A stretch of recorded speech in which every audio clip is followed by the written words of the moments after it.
part 2 of an interview with John Hankey on the Kennedy assassinations. My guest today is John Hankey. John Hankey is a researcher, historian. His forte really is, the Kennedy assassinations. He is the producer of Dark Legacy, Dark Legacy 2, and the Assassination of JFK Jr. The third one is probably the most provocative because it's probably the least covered. Many people are familiar with the problems with the JFK assassination in 1963 and the murder of his brother in 1968, but not many people are familiar with the problems of the JFK assassination, JFK Jr. killing or murder in 1999. John, how are you doing tonight or today? I'm very good. Nice to talk to you. Nice to talk to you. I'm happy and excited. Yeah, thanks for coming on the show. Google Dan Rather Head Jerks Forward. You'll find an MP3 of his recorded interview with Walter Cronkite on that morning, giving this very, very clear disinformation. And here he is on the screen, and they brought the dinner, and I couldn't eat it. I was literally physically ill. I could not eat the most delicious food I know of because everything in my visceral system was telling me that the guys who killed John Kennedy Sr. were back on the warpath and that they had murdered John Kennedy Jr. And so then I start assembling all of this evidence that John Kennedy Jr. was murdered. And I want to say, look, go find the video and watch it because I don't want to go into all of the evidence, but I'll talk about it a little bit, and feel free to ask any questions if you care to. But there's a couple of central pieces, and one of them is that John Kennedy Jr. always flew with a flight instructor. There were several really, really critical reasons why he would have flown with a flight instructor. It was a new plane. It was a powerful plane. It had advanced avionics, that is, aviation systems on it. It had autopilot. It would have landed itself at the target airport. It would have landed itself at the target airport without him having had to do anything. And it had a beacon that would have located his position for anybody looking for the plane, for the FAA, to within, I talked to the head of the Coast Guard, to within 3 feet. And so he needed a flight instructor who was familiar with the plane to teach him all of these bells and whistles. He was on crutches because he had been flying this tiny little airplane 2 months before and had broken his foot, and they had taken the cast off the day before. Well, it's one of my favorite arguments is anybody who's married will tell you that there's no way his wife would have gotten on that plane with him with a broken foot because he crashed his plane 2 months before. She would not have gotten on that plane with him if he didn't have a flight instructor with him. But as I say, he always flew with one. He was trying to get his instrument license. To get his instrument license, he had taken the exams. He had passed the written exam, and he had passed the practical exam. And according to the guy who administered the exam, he did it with flying colors. He was very, very good. But what he had to do now was to log hours with a certified flight instructor flying on instruments. That's all he needed. It's the one thing he needed to do to get his instrument license. So why would he? And he's got his foot's in it. His foot is no longer in a cast, but he's on crutches. You have to, when the plane is on the ground, there are foot pedals. So it would have been presumably very, very painful and inconvenient for him to be maneuvering this plane around. Nevertheless, at 12 o'clock in the afternoon, more or less, the Pentagon took over the reporting of the news, and they announced almost immediately that there was no flight instructor on the plane. Well, I can tell you, with lots of confidence, that if there were a witness to whether or not there was a flight instructor on the plane, I would know about it. I would have found it. Nobody saw the plane take off. Nobody knows whether there was a flight instructor on the plane. In fact, the plane, everybody that we know of that was on the plane, who we can name, that was on the plane, had been at the airport for 45 minutes before the plane took off. John Kennedy had been at the airport for an hour and 45 minutes, warming it up and preparing it, which would normally take about 20 minutes. what were they waiting for? And on and on and on, right? I mean, I could go on for an hour at least in all this various detail, but the other really critical piece of information is that almost, very soon, within the next couple of days after his plane crash, I'm possessed by this topic. I don't think it's, at the time, since I've made the movie, I feel like I'm free of it because I've done my duty. But so anyway, I'm digging in as hard as I can in every direction to try to get all of the evidence that I can to be able to see. When I read in the LA Times that, in the morning, right, I was describing how at 7:45 in the morning I'm driving down the freeway, and I hear on NPR that the plane is missing. They said that there was a flight instructor on the plane. The next day in the LA Times, I open it up and it says there's no flight instructor on the plane. And, I have enough background with the Kennedy assassination, Kennedy Sr., that I know that the hair on the back of my neck stood up when I saw that. And I talked to Joseph McBride, who wrote the article in the Nation magazine that I was mentioning about the Hoover memo that names George Bush in a memo entitled Assassinations of John Kennedy. I spoke to him and said, they said there was a flight instructor, and then now, a few hours later, they're saying there isn't one. And he said, yeah, that's the place to go, all right. So I'm digging around, and I find several Internet articles that say that Channel 5 in Boston, I forget the call letters at the moment, had broadcast an interview with Chief Petty Officer Todd Burgun, the information officer for the Coast Guard, saying that Kennedy had contacted the tower at 9:45, saying that he was 14 miles off the coast and on final approach. And I guess I'm going to jump ahead a little bit. The NTSB did a report, a very, very detailed report that I read in very, very, very close detail, in which they identify the fact that their radar records showed that at 9:45 precisely, Kennedy was 12 miles off the coast on final approach at 1,200 feet, which is where you're supposed to pause, right? When you're descending, you pause at 1,200. It might be 1,500, but in any case, he's pausing where you're supposed to pause. And they can't, and looking at the radar, they can't say that he was contacting the tower at Martha's Vineyard Airport. But Todd Burgun is telling us that that's what he's doing. And how did Todd Burgun have all of those precise details accurately, right? How did he have that really, really precise and accurate information? He couldn't have gotten it anywhere but from the people in the tower at Martha's Vineyard. So I would say, obviously, that's true and verifiable. Todd Burgun has disappeared from the face of the earth. I hired a private investigator and paid her $500 to locate him, and she couldn't do it. He's gone.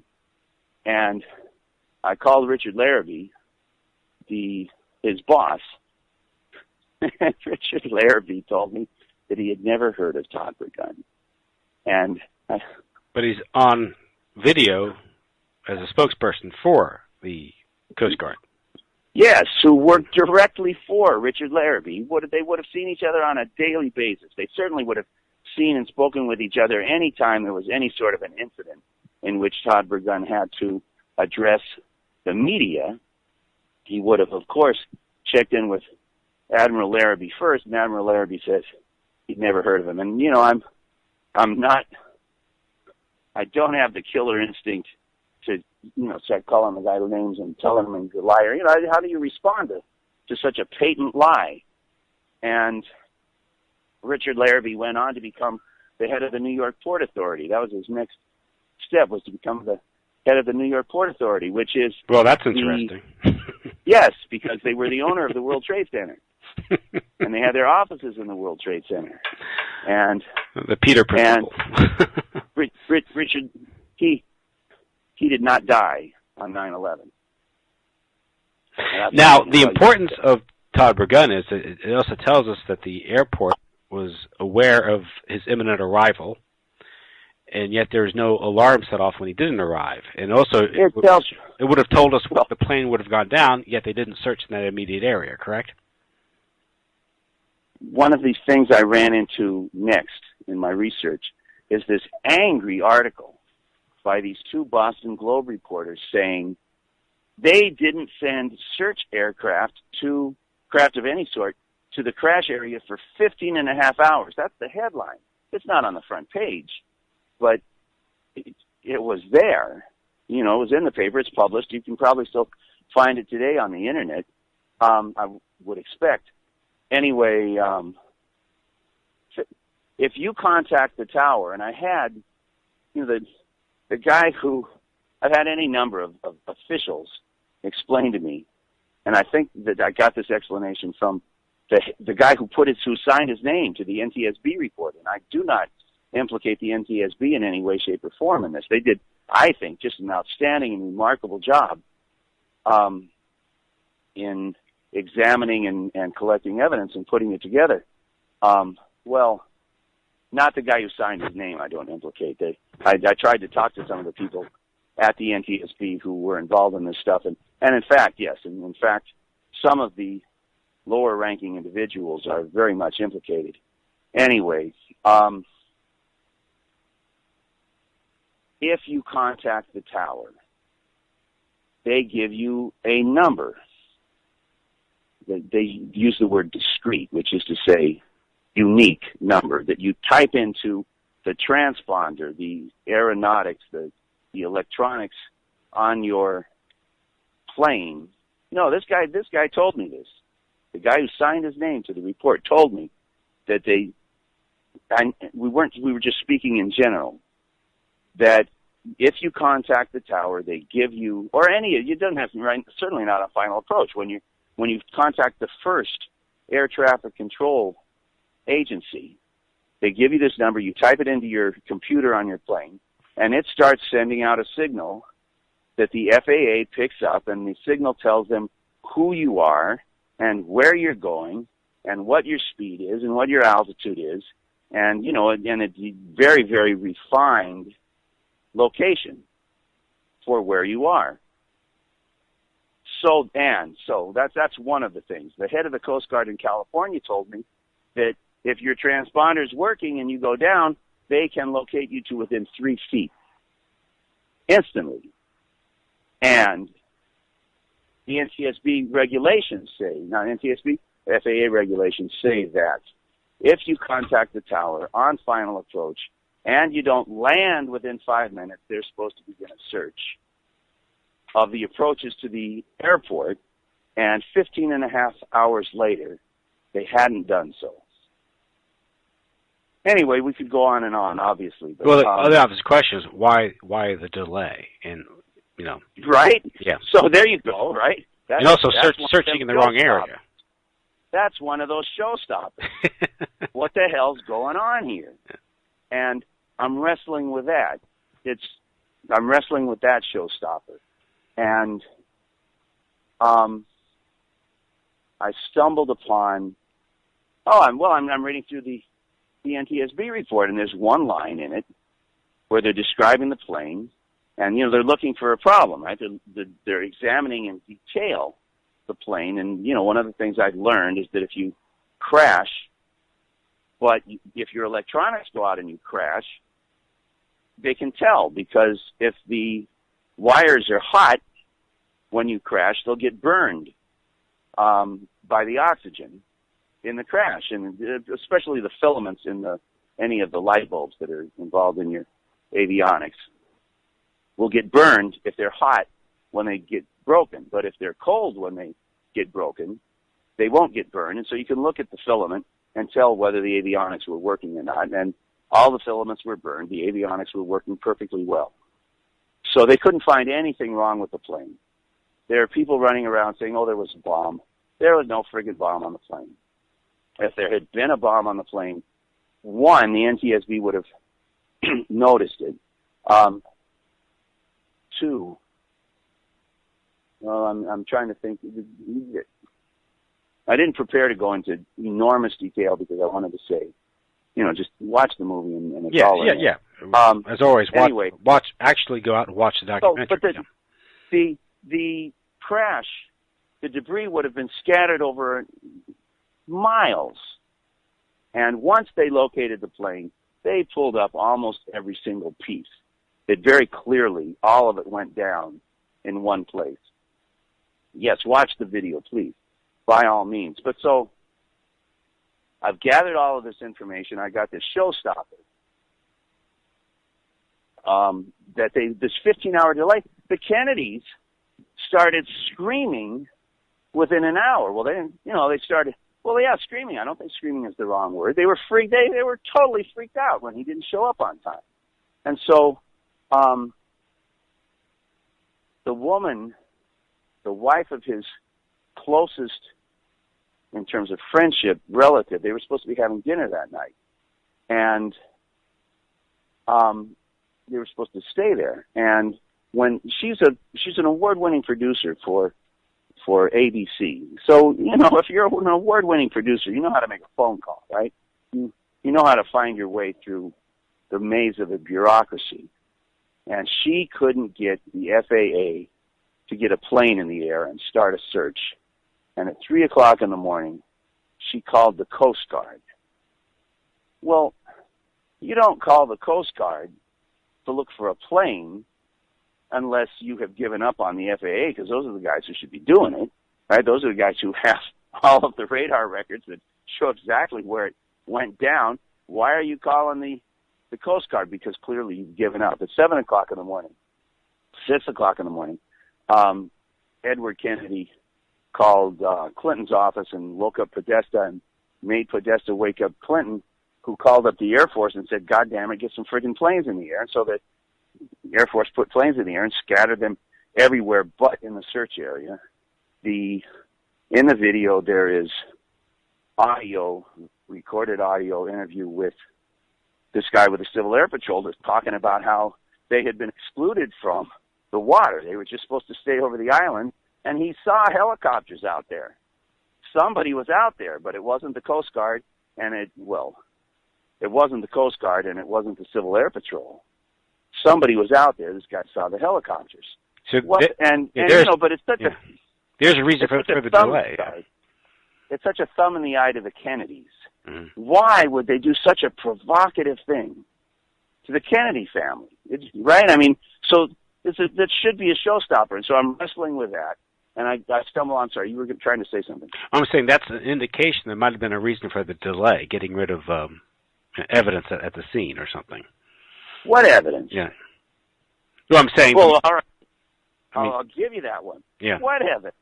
Because the NTSB, and I'm telling you, I thought they did I have no qualms with 99%, except for their investigation of what the hell happened with the flight instructor. I don't have any qualms with the NTSB investigation. When it comes to the issue of the flight instructor, I have very, very, it's just outrageous. The guys who were in charge, who were supposed to be investigating the issue of the flight instructor, need to go to prison. But you got to, damn it, go watch the movie. It's on. Please watch it on Hulu. You can watch it on Netflix. You can find it all over the internet. The point is that so I find this thing that says that the fuel control valve had been turned to off, and I start calling up flight schools because I don't know what the hell else to do, and say, the fuel control valve was turned off. What does that mean? And everybody that I talked to said, WTF exclamation point. What are you talking about? In addition, let me mention that I talked to 5 or 6 of Kennedy's flight instructors and told them that the Pentagon said that Kennedy had not contacted any of the air traffic control along the flight, and all of them were dumbfounded. All of them were absolutely incredulous. All of them emphasized to me that is absolutely the most basic safety procedure, and that Kennedy was the most meticulous and safety-oriented pilot that they had ever encountered. And one of them, Marks, who taught him, he was his first flight instructor, but who Kennedy used several times over the course of his flying experience, said that he would have to remind John to, relax and enjoy the flight a little bit because you're too preoccupied with, following all of these safety procedures. And, come on. You don't have to, anyway. Yeah, yeah. Well, that's part of that posthumous character assassination that often occurs in these things. I'm sorry. Can you speak up a little bit? Oh, it's part of this posthumous character assassination that occurs often. Oh, sure. Well, yeah. To suggest that he was careless. Yeah, yeah. I think that's not where I would go with that, but it doesn't matter. There was lots of character assassination that went on. That's not by any means the most important or significant or glaring or outrageous feature along those lines. One of them, including a guy who told people on other occasions that he was a CIA agent, a news guy. Anyway, the fuel valve was turned into the off position. Well, why the hell would you turn the fuel valve off under any circumstances? And it was explained to me that if the plane is on fire, you turn the fuel valve off. But that's the only time that you would turn the fuel valve off. And if you turned the fuel valve off and then noticed, the plane isn't on fire, first of all, you could coast 5 miles at 5,000 feet. You could coast 5 miles, and you're not coming down in a hurry. And if you get on the radio and say, "Hey, we're going to be coming down," and tell them we're going to be coming down in 5 minutes, they'll be there waiting for you.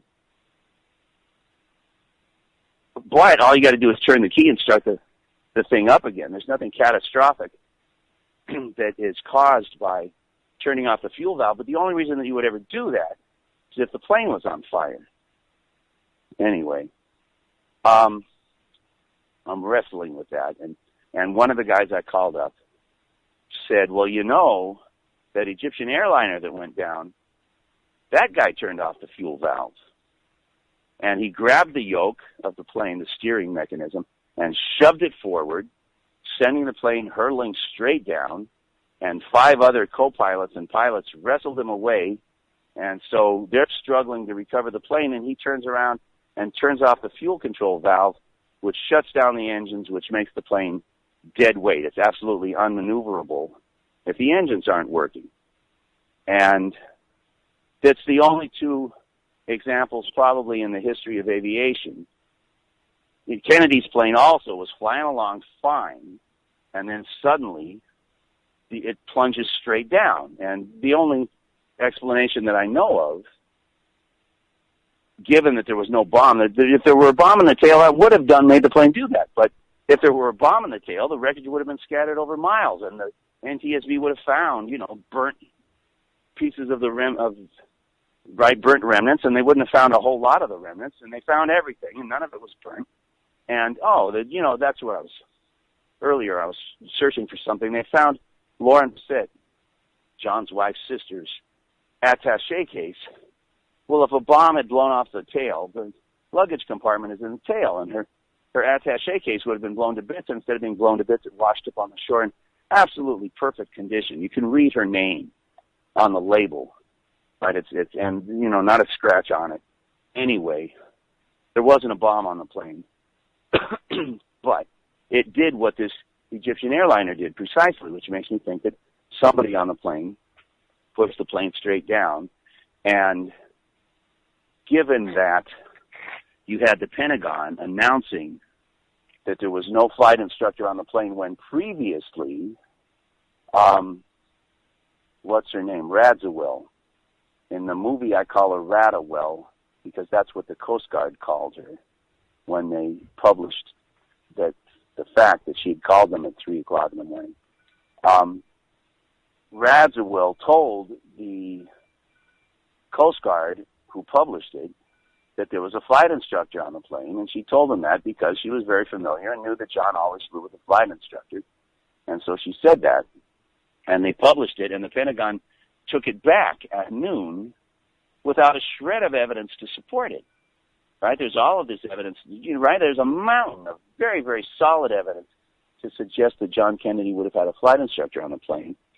And the Pentagon is saying that he didn't, and without a shred. Nobody saw the plane take off. Nobody could possibly have known whether he had a flight instructor on the plane or not. And so I'm wrestling. I've wrestled with that for a long time before the light went off in my head saying, That's what the 15-hour delay was about. They were recovering the body of the flight instructor, and having recovered the body of the flight instructor, they had committed the perfect crime, right? They programmed the guy, and if you don't know anything about hypnosis, Jesse Ventura did a really, really fabulous program on hypnosis. You can make anybody do anything.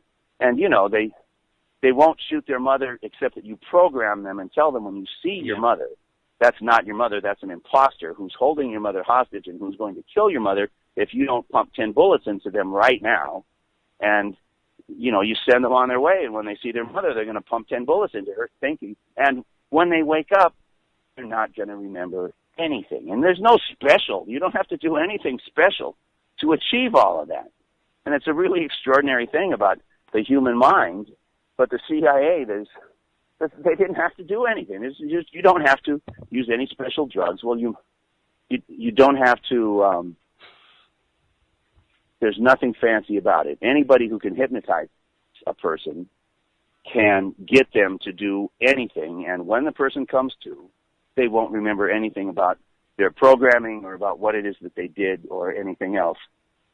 Anyhow, that's my conclusion, and it's based on all of that evidence. And if somebody has an alternate conclusion that has any evidence supporting it, I would be delighted to hear it. But I've been saying that for about 10 years now, and nobody's come up with anything that I know of to explain the 15-hour delay, or to explain the fuel valve being in the off position, or to explain the Pentagon saying that there was no flight instructor on the plane with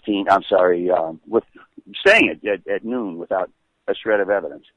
Now. Well, the big question is why? What's the motive for the killers? That is one of the big questions, and the other big question is who.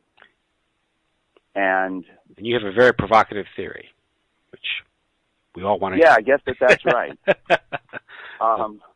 Why and who? And, you know, I mentioned at the start, and it's one of the reasons I emphasized it, is because one of my students, who was the captain of my debate team and a murderer and a gang member, explained that murder is not the right word. He had a gun and he shot bullets at somebody who he thought was going to try to kill him. I don't know that the person died, and I don't know that it wasn't entirely justifiable as self-defense. In any case, this kid told me that in his gang, if you want to sit around with the big dogs, you have to commit a murder at their command and under their observation. And he explains to me that the reason that they do this in his gang is that then they can trust you. They know that if the police round you up in the process of doing, you know, whatever it is, nefarious or non, that you were up to, if they offer you a plea deal, you can't take it because your comrades are going to pull out this murder. And they're all going to testify against you for the murder, so shut up. And turns out that the mafia has the same thing. And in the mafia, it's called making your bone. And when you make your bone, when you commit the murder under their auspices, at their command, and under their observation, now you are a made man. And I don't think that the mafia came up with that. I rather suspect that somebody in Italy came up with it, but I don't think it was the mafia. I rather suspect it was the popes. That would, you know, the popes were the most notorious, most nefarious, and most powerful force and dark force in Italy for 2,000 years, more or less. So, let's say 1,600 hardcore. Anyway,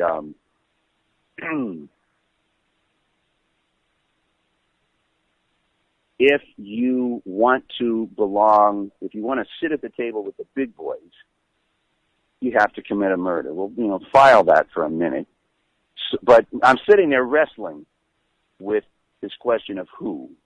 I haven't, you know, John Kennedy was a good guy, and Kennedys get murdered. Robert Kennedy got murdered. Edward Kennedy He had a plane crash Howard too, right? Hunt. I'm sorry? Didn't Edward Kennedy had a plane crash too, right?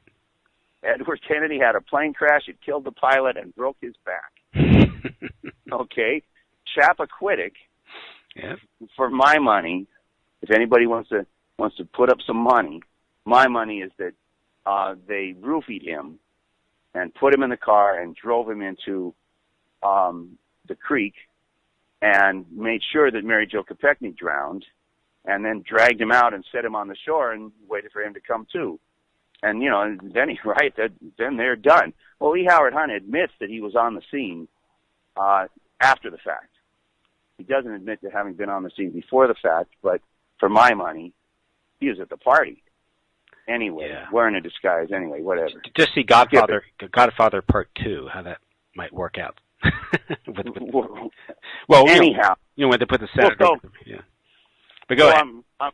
I'm wrestling with this question, and it occurs to me that I knew that George Herbert Walker Bush, I knew that there was this rumor. I was driving down the freeway one day, and I was listening to Pacifica, KPFK, and there was some guy on there talking about this article in The Nation with this memo that I think this guy said linked Bush to the Kennedy assassination. And so, I started.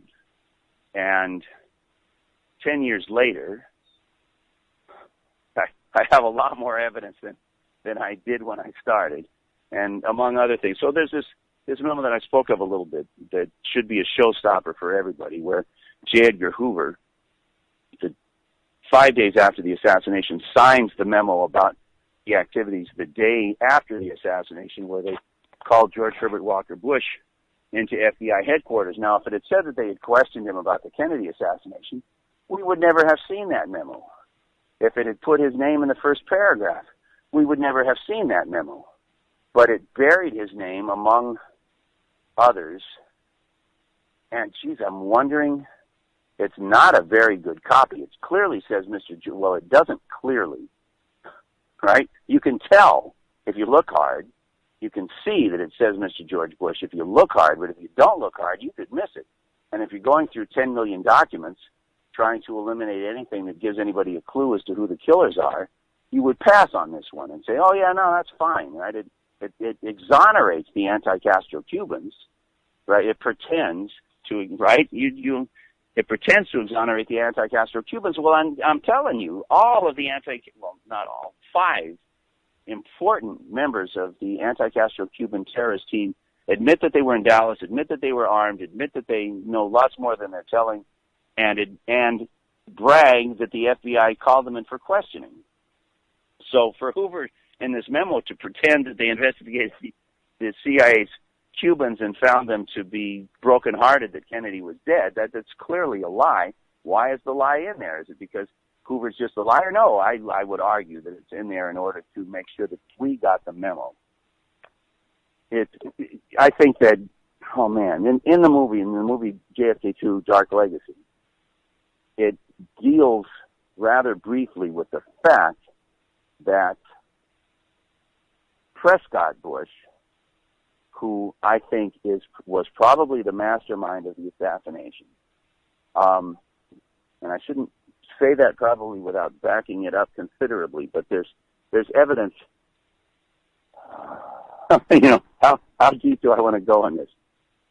Well, I mean, the first clue here is the immediate sign of suspicion was that George H.W. Bush claims not to remember where he was when Kennedy was assassinated. Yes, he was. The quote is that his team, when they were pressed, he was running for president. When he was being pressed, was that he was somewhere in Texas. Well, he was, according to the FBI, right? According to the FBI, he was registered at the Sheraton Hotel. He told the FBI that he was registered at the Sheraton Hotel and was going to be there the day of the assassination. According to the Dallas Morning News, they ran an advertisement that he was speaking at the same Sheraton Hotel the night before. Well, it's preposterous to suggest that he didn't stay there that night, but he was speaking to an association, are you paying attention, please, of independent oil contractors. Now, I guess we'll do this and we'll be done. Those are two of the best. And you know, it's very, very clear when you grind through all of the evidence that he was the supervisor of these CIA anti-Castro killers who were all in Dallas and armed that day. But who I believe if they knew who shot Kennedy would have told. If they had shot Kennedy, would have bragged that they had. And so I don't think that any of them knew. Anyway, Jim Garrison woke up one morning and said, wait a minute, the Dallas police are not incompetent. He had gotten to know several of them and had been impressed by the professionalism and competence of all of them. And he said, they probably arrested the shooters, right? They were all over the place instantly. They probably arrested all of the shooters. And, you know, they stopped the train from leaving the yard, and they emptied they searched the trains, and they found these three guys, one of whom I think is clearly E. Howard Hunt, who, according to his autobiography, of course, the subsequent publication of that autobiography doesn't include that picture of him as a sniper. Anyway, so he calls up the Deputy of the Year in 1962, Roger Craig, who was a good friend had become a good friend of Garrison's because, among other things, Craig saw Oswald get into Ruth Payne's station wagon with a guy who the description matches that of David Morales, who was the head of the CIA in Florida, which means he was the supervisor of all of these guys. He then went to the school book depository and up to the 6th floor and stood there with the police chief and I think it's Seymour Weitzman. I'm pulling that out of thin air. I'm pretty sure the guy's name was Weitzman, who also, besides being a cobbler, had a sporting goods store where he sold arms, and so he's very, very familiar. And they're looking at the weapon that they found, and somebody points to the barrel where it says Mauser, and everybody sees that, except that Roger Craig wouldn't shut up about it. And when they tried to say that they had found a Mannlicher Carcano, Roger Craig opened his mouth and expressed his dissatisfaction with that particular remark, and got fired and became a good friend of Jim Garrison. Garrison ended up hiring him, and Roger Craig ended up being murdered on a street corner with no motive and no witnesses and certainly no suspects. Anyway, Garrison calls up Roger. So Garrison demands that he be given the arrest records for that day because he figures he's going to find the killer in those. They won't give him any. And so he sues, and they give him one, and he looks at the one that he was given and says, this is fake. This is created. And it was about a guy who ran into the building across the street from the school book depository and more or less insisted on being arrested. He ran up to a security guard and pestered the security guard and said suspicious things to the security guard until the security guard signaled to a cop to come over, and they arrested the guy. The guy was an independent oil operator from Beverly Hills. Okay. So they won't, that's the only thing Garrison can get. So he calls up Roger Craig. He wakes up one morning and says, wait a minute, Roger Craig knows all those guys. And he has Roger Craig go and talk to all of his friends on the Dallas police force. And Craig and Garrison both point and underline in red letters the story told by Detective Vaughn, who was in front of the same Daltex building across the street from the book depository, from which the crowd in front had heard shots. And so they were all alarmed and upset and attuned, and they see this guilty-looking guy coming out of the front door, and they grab him, and they hand him over to Vaughn and say, we heard shots coming out of the building, and look at this guy. He looks guilty. And so Vaughn takes the guy and walks him across the street to the police station, and on the way, the guy tells him that He is an independent oil operator from Houston. Well, I don't know of any independent oil operators in the CIA except Bush, and I also obviously only know of one from Houston, which is Bush. And I mean, to me, it's absolutely incredible. And when I got my hands on that information, and Garrison underlines it in red that he thinks this is the most important arrest that was made that day. Roger Craig says that he and Vaughn thought the same thing. Anyhow, I sat on that information for a year because it just seemed so outrageous. In my mind, if you are the crown prince of the CIA, as George Bush was, I would insist. I thought that you got to sit in the stands and watch the gladiators and, give thumbs up or thumbs down. And I come to find out that that's not how a criminal organization is run. And that if you have a criminal organization and you want to be a leading member of it, you have to make your bone. So now I started, because I couldn't answer the question of who killed John Kennedy Jr., I thought, well, let me go deeper into the details of who killed John Kennedy Sr. and just assume, because I don't have any place else to go, that the guys who killed Sr. were probably involved in the murder of Jr. So that's where I was at when I started uncovering all of this stuff about Bush Sr.'s involvement in the assassination. And then I wake up one morning and I have this voice in my head saying, the father killed the father, the son killed the son. And I leap up, and I had access to a very, very powerful research device that was created by the Wall Street Journal that reads 10,000 newspapers and magazines, and you can go back 10 years. Maybe it's 5,000. You can go back 10 years. Right? If you're doing honest trading that's in the stock market that's based on information rather than on insider information and dark ops, it's an invaluable tool. And I say, well, let's find out where George W. was the day that John Kennedy was killed. And in the morning, I find out he's flipping pancakes in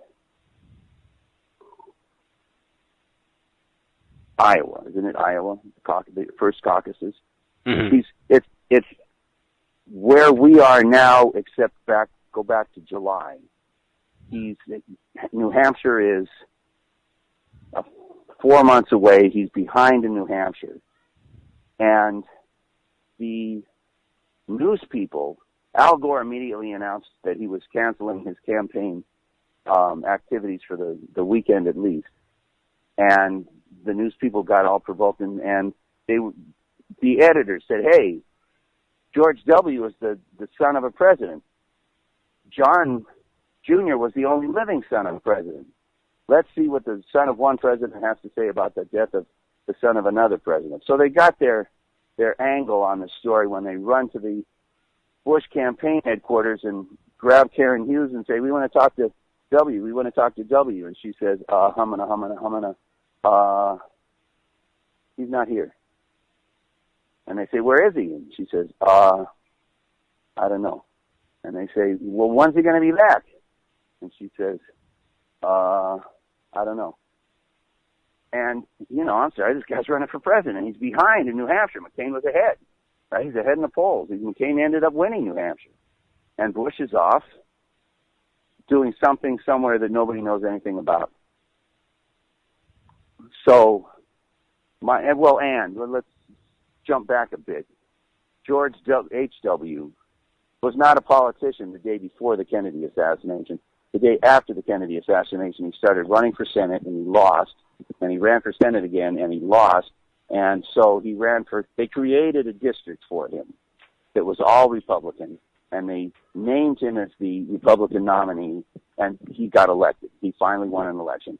And then later on he ran against Reagan and lost, and they put a gun to Reagan's head and said, wouldn't you like to have George H.W. as your vice president? And Reagan said, no. And they said, well, wouldn't you like to eat breakfast tomorrow rather than getting your brains blown out. He said, yeah, I guess that might be okay. And Reagan made the mistake of thinking that he was president for a minute, and he went to Reykjavik and met with the Russians and said, these guys don't want World War III. They're totally reasonable.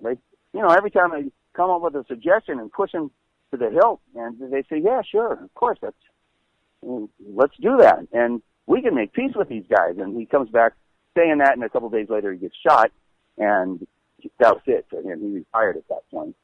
So my observation is that these guys' political careers start with a murder. So the question that's supposed to be on everybody's lips at the moment is, well, who did Jeb have to kill? Isn't that the question you're supposed to be asking? Jeb Bush, he was the chosen one. There's no question, right? The maniacs had chosen him. The billionaire deep staters had chosen him. He was their boy. And for my money, a friend of mine said, hey, you'll never guess who's getting the Medal of Freedom honor this year from the Kennedy Library. And I said, no, I won't guess. Tell me. And he said, George H.W. Bush. And I said, you're lying to me. And he said, Google it. And I did. And of the 25 Google results, I typed in John Kennedy, George H.W. Bush. Of the 25 Google results, the first 8 were based on my work, saying that Bush had killed JFK. Then there were 2 about the Bush Library, and then the remaining of the 25, were other references to Bush's involvement in the murder of John Kennedy. So I think that, and 9/11, right? Trump supporters, a huge number of Trump supporters are 9/11 skeptics, let's say. They don't believe that 9/11 is what they are telling us it was, and they hate the Bushes. I mean, it's my contention that when Republicans say we love Reagan, what they're saying is we hate the Bushes. Those 2 statements are equal in content and origin. Anyway, so the question was, who did Jeb kill? And I haven't published this yet, and I should post it on the website. But, I got a lot of balls in the air.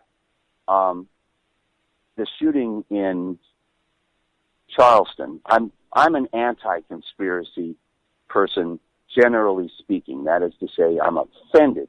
The first time somebody told me that the World Trade Center was brought down by bombs, I wanted to sock them. How could you say such wild and crazy bullshit without any substantiation? And they didn't have any. They had, they were pointing to the dust clouds and saying a building collapse does not cause these kind of dust clouds. This is a building being exploded that causes these kind of dust clouds. Well, that's true, but it's not very powerful. It's not like Stephen Jones finding you the wrappers for the thermite in the World Trade Center dust. It's not like Stephen Jones finding you. Anyway, all of these absolutely, positively smoking gun scientific pieces of evidence. Stephen Jones is one of the leading analysts, physicists / chemical analysts in the world, and he got himself fired by refusing to shut up about the evidence showing that 9/11 that the towers were brought down by explosives, right? And he's only a leading expert that you would go to answer that sort of a question. I think that the reason that Jeb can't get a vote is because so many Republicans are much more conspiratorially minded. I think that Democrats tend to be more smell the flowers and look at the bees and enjoy the sunshine and don't look at the dark side of conspiracies nearly as much. That's my observation anyway. The question that I was trying to get to is Jeb. And there was the shooting in Charleston. 9 people got murdered at the AME. And I don't even remember the date because I haven't hammered that into my head, but I can tell you what I have hammered into my head, which is that the alleged shooter that I can tell you, because I hired an investigator to go there, the people at the AME think it was a conspiracy. This guy, the shooter, showed up. If he had showed up 5 minutes earlier, there would have been 500 people in the church. If he'd have showed up 5 minutes later, let's say 10 minutes later, the Bible study would already have begun. He would be too late. They would say, you know, you're a weirdo-looking kid anyway. Come back next week. You're 10 minutes late. But he showed up right on time. And the people at the AME are very, very suspicious of that. 2 of his best friends were black. And 2 of his best friends said, we don't make friends with racists. This guy wasn't a racist. If he was a racist, how was he such a good friend of mine? The guy had a website. You may have missed that. But the police discovered the website. How did they discover the website? Good luck wrapping your head around the incredibly convoluted and utterly bullshit sounding story that they have for how they discovered that this guy had this website. But on the website, there's at least 28 pictures. And many of the pictures were obviously taken by a professional. They certainly were, without any question, could not have been taken by the guy. Somebody else is clearly holding the camera. One of them, he's on the beach, and there's no footprints between him and the camera. Well, you know, and the camera's obviously about 6 feet in the air. And then that's the case over and over again. I was sitting there looking at the pictures, and my wife is an accomplished photographer, and she looked over and said, damn, that's a nice picture. I said, what are you talking about? She said, well, you see the signpost here, and you see the sign there. It's so difficult to take a picture and get those 2 things to line up perfectly. And she didn't know what I was looking at, but she was impressed by the composition of these things. He was questioned for 4 hours by the FBI. He didn't tell them about the website. There's a 2,000-word manifesto on the website in which he talks about why he shot the people in Charleston in the past tense. Well, why did he do any of that? Why did he do any of that if he's not going to tell anybody about it? Well, my answer to that is he didn't tell anybody about it because he didn't know anything about it. He didn't put up that website. I mean, his best friend, black friend, told me that he was functionally illiterate. And he had read the manifesto and said, no freaking way did this guy write that, because he could barely write a sentence. And this thing is, you know, it's rather accomplished. It has a few deliberate errors put in to make it look not quite so accomplished. But, you know, as an English teacher, I can tell you it's very well composed. This is Dylan Stormroof? Dylan Stormroof. Yeah. So, here's the question. Where was Jeb? Oh, and then Pinckney. Oh, man, forget Dylan Stormroof. Google Clementa Pinckney and watch a couple of videos of Pinckney speaking. He is freaking amazing, right? I mean, he's a cross between Jesus and Malcolm X and Martin Luther King in his, except he's better. He's got the warmth and love of Jesus, and he's got the fire and the insight and the power of Malcolm X without having a shred of anger or hatred. But the fire's still there, only the fire is aimed at justice rather than at any enemies, because this guy didn't have enemies. He was a Republican. He was a state senator? He was a state senator? Yes. Okay. He was a state senator, and I'm telling you, in 10, 15, 20 years, he's going to be the next president of the United States. He was one of those guys that, you know, if you listen to him talk, you came walking away saying, damn, that's, you know, we should be handing the reins of power to that guy, because he is such a wonderful individual anyway, and they killed him. And so the question was, why did they kill John Jr.? And I say that there's a number of reasons why they killed John Jr., and it's worth talking about. One of them is that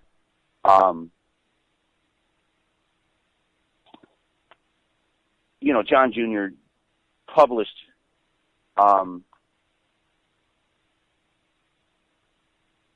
Oliver Stone in George magazine.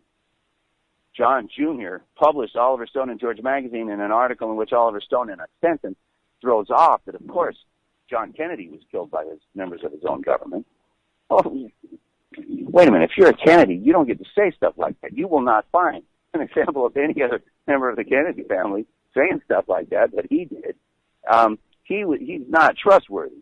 And he was not, there's all these people running around saying, oh, Hillary killed him because he's going to run for Senate. No, he made you can find any number of interviews, and in all of them, he's emphatic that he was very happy running George magazine. He published an article written by the mother of the guy who's in prison for killing Yitzhak Rabin, saying he was a tool of the Mossad, that he was an asset of the Mossad, that the Mossad was behind this murder, and and then she cites all of this very, very powerful evidence to that effect. Well, what the hell, right? How are you gonna write something like, publish something like that? What does that say about you? And his editor said that he begged him not to publish this article. And John said, no. Well, these guys are planning 9/11. They can't have a guy like John Kennedy Jr. publishing a magazine that is willing to expose such inflammatory truths. So I think that they had to take him out, and I would suggest that George W. had to make his bone. And they said, well, George W., he's got to make his bone. Who are we going to kill?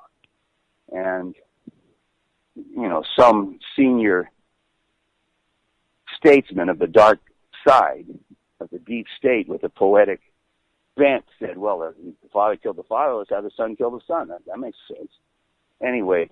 Now, with Clement Pinckney, you're suggesting that the incident down at Charleston was the political assassination covered up by an alleged mass shooting. Well, the point that I wanted to make is that they had reasons to take out John Kennedy Jr. that didn't have anything to do with anything, just general principle reasons. Mm-hmm. This guy's going to end up being a thorn in our side, at least, if not a knife in our back or a knife to our throat. Let's take him out. Mm-hmm. George needs to make his bone. Let's have Georgie take him out. I'd say the same thing for Clement Pinckney. And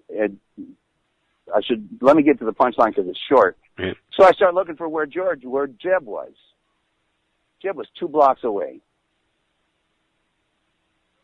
Just happened to be 2 blocks away. Yeah, he was 2 blocks away from the shooting. Yeah, that's yet another coincidence. That's right. I keep falling for that stuff. It's just a coincidence. Now, but, with JFK Jr. in George magazine. Now, I heard too reports of his political aspirations. I didn't find any confirmation for it, and I'm skeptical of that. But your point is that wasn't necessary. His journalism was sufficient. This magazine that was publishing these articles. He was gonna run for political office, but not yet. He only got asked about 100 times, and he started getting a little bit testy about it, and seriously, and said, "Look, I watched what politics did to the lives, the families of, particularly Joe, Robert's oldest son." And he said, if you're going to run for political office, it's like going to war, and you better be ready to go to war. John Kennedy Jr. spent the night at a hotel because he and his wife were quarreling the day before he died. His family life was not so utterly stable that he would have been prepared to go to war.